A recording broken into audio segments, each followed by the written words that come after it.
جبار جناوی پنج زاروکên wî dayîka wî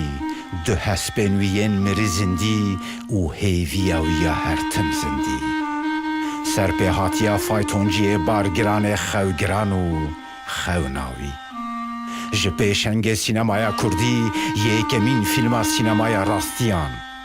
hêvî di Hünera Yılmaz Güney de mizgîniya serdemekê nû bû serdema ku dawî li ömrê wî anî lê navê wî bi tîpên zêrin li dîrokê nexşand Kurt yek di 27 salvegera mirina hostayê sînemaya Kurdî de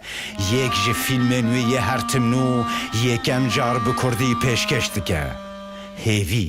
şeva îniyê saet 8 li ser Kurt yekê Yılmaz Güney bi Kurdî xweş e